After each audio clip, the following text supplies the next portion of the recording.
So I met this guy in Puerto Vallarta who I thought was maybe straight because he was with a girl, which is just weird to be with a girl in Puerto Vallarta, okay? But he wasn't straight. I found that out very quickly after chatting to them, and I ended up really hitting it off with both of them. So I like took both of them back up to my room with me. Unfortunately, they had like a time limit that they were allowed to be in my room, which is a little weird, but that's just how they do it at the Almar, I guess.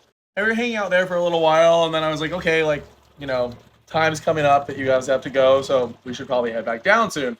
And his girlfriend, God bless her, she was so cool. She was like, okay, like, I'll wait outside for you guys for a little bit, and you guys can, like, meet me out there in a few minutes. Ladies, if you're watching this, you like a close gay friend, that's how you do it. Like, seriously, that's a good friend. So I was like, cool, like, we'll see you in a few. So we shut the door. The second we shut the door, I pinned this guy up against the wall, and I start kissing him.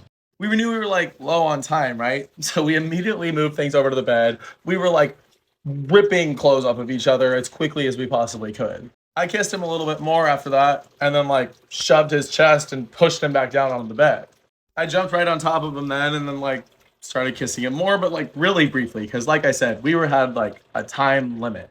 So obviously I moved from like kissing him to kissing down his chest to kissing lower to other places.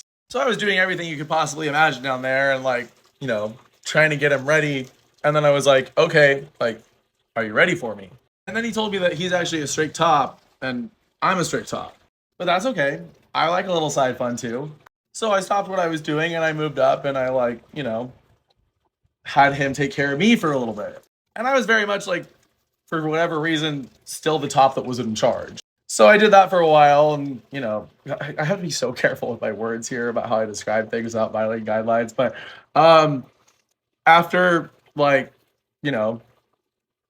just doing things, I moved back down and was showing him a good time again. It maybe like took maybe 2 more minutes, and he was like on the verge of something really fun, which he told me, and I was like, great, go for it.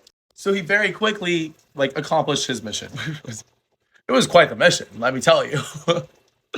And then he begins to sit up, and I was like, no, in my head at least. And I pinned him back down, like pushed him back down on the bed, and lifted his legs up, and like started, getting myself ready to accomplish my mission. And literally 10 seconds later, like that man was, let's just say he was, he needed a towel, okay? So like any polite top does, I got him a towel, I got him cleaned up, and then he took off. I went out to dinner with them that night. We had a good time on the dance floor, and then they wanted to go to straight bars, and I wasn't going to do that. Then they left the next day, and I never saw him again. But more stories to come.